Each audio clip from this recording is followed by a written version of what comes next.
오늘 주신 말씀은 마태복음 6장 14절로 15절 말씀입니다. 마태복음 6장 14절로 15절 말씀 받들어 읽겠습니다. 너희가 사람의 잘못을 용서하면 너희 하늘 아버지께서도 너희 잘못을 용서하시려니와 너희가 사람의 잘못을 용서하지 아니하면 너희 아버지께서도 너희 잘못을 용서하지 아니하시리라. 아멘. 용서해야 된다는 말씀이 산상수훈에만 벌써 3번째 나오고 있어요. 두 번 나온 것 같은데요. 예. 지금 직접적으로 용서한다는 말은 사실상 직접적으로 너희가 용서해야 용서한다라는 식으로 직접적으로 말한 건 첫 번째예요, 사실은. 그러나 주기도문에도 우리가 용서한 것처럼 우리의 죄를 용서하여 주시옵소서 이 말씀이 있잖아요. 그러니까 2번째지요. 그리고 또 더 올라가서 5장 43절부터 있는 원수를 사랑하라는 말씀. 원수를 사랑하는 말씀 자체가 너 사랑은 하지만 용서는 못해. 말이 안 되지요. 용서하고 사랑할 수가 있는 거지요. 사실은 그 용서에 대한 게 지금 벌써 3번째 나오는 거예요. 그러니까 사실은 산상수훈에만.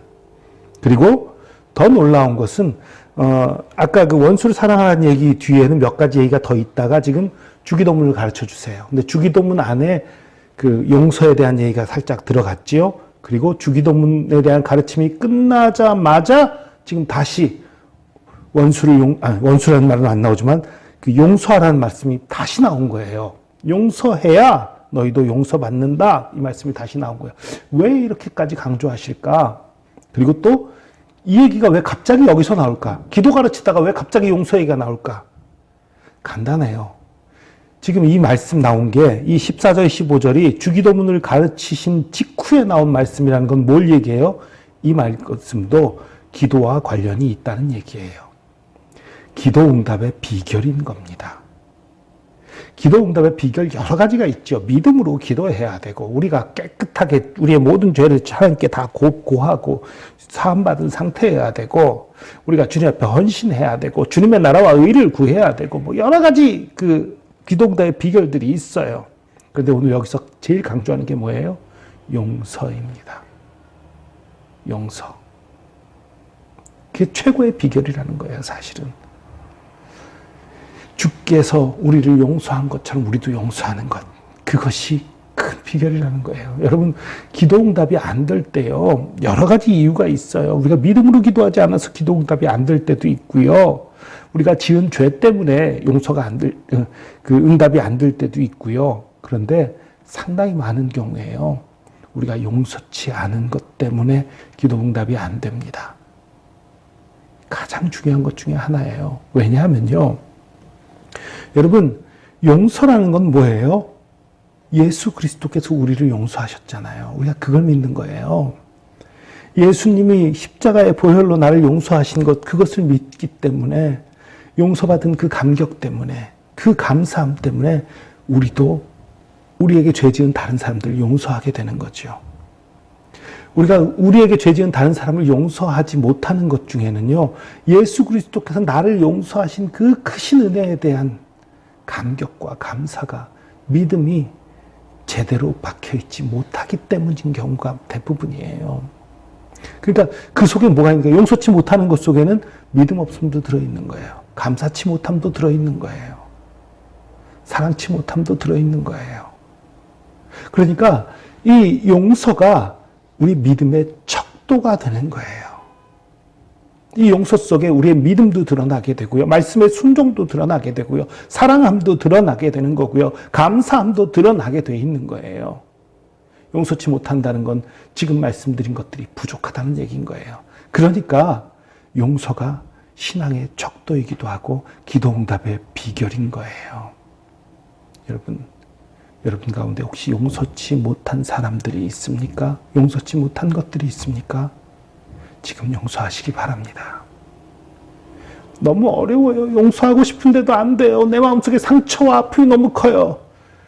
그렇게 말하는 사람들이 있어요. 그렇게 말하는 사람들 속엔 뭐가 있는 거예요? 예수 그리스도의 보혈이 내 상처를 감싸주지 못해요 라고 주장하고 있는 거예요.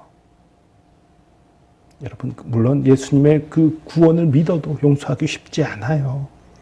그러니까 하나님 앞에 갖고 나가야죠. 하나님, 이거 용서하고 싶은데 정말 힘들어요. 안 돼요. 막 마음이 아파요. 주님 도와주세요. 예수님이 나를 위해 십자가를 지신 그거 생각하면 내가 용서해야 되는데 내 마음이 왜 이런지 모르겠어요. 주님, 용서할 수 있도록 날 도와주세요. 그렇게 기도하면서 용서하기로 결단해야 하는 것입니다. 그렇게 용서하기로 결단할 때에 예수 그리스도의 보혈이 역사하여서, 성령께서 역사해서 진정으로 용서할 수 있도록 도와주시는 거예요. 용서가 이루어질 때에 우리의 믿음이 견고해지고 하나님을 향한 우리의 찬양과 감사가 온전해지고 또 주님을 향한 헌신과 순종도 온전해지고, 그것이 온전해지니까 말씀 안에 온전히 거하는 것이고 결국은 하나님의 응답을 받는, 하나님이 기뻐하시는 믿음 생활이 되는 거예요. 여러분 생각해 보세요. 여러분 자신의 목숨과 여러분 가족들의 행복이 중요합니까? 원수 갚는 것이 중요합니까? 여러분이 미워하는 사람, 여러분이 용서치 못한 그 사람을 용서하면 여러분 자신이 살아요. 여러분의 가족이 살아요. 남을 미워하면서 불행하게 살고 힘들게 사는 것과 힘들고 아프지만 용서하면서 행복하게 사는 것, 어떤 것을 택하시겠습니까? 용서해야 합니다. 그것이 하나님을 향한, 예수 그리스도를 향한 최고의 믿음의 표현이고 또 하나님이 기뻐하셔서 최고의 기도응답의 비결인 것입니다. 기도하겠습니다. 주님, 나의 의지로는, 나의 마음으로는 용서할 수 없는 것을 고백합니다. 그러나 더 생각해보면 나 또한 용서할 자격조차 없는 자인 것을 또한 고백합니다. 예수 그리스도의 그 은혜 앞에 우리의 마음을 드리며 주님께 호소합니다. 주님 도와주시옵소서. 나도 죄인이면서 죄인을 용서치 못하는 이 옹졸하고 미련한 마음에서 떠나게 하여 주시고, 이제 예수 그리스도의 보혈을 의지하여서, 성령님의 능력을 의지하여서 용서하는 삶 살 수 있도록 붙들어 주시옵소서.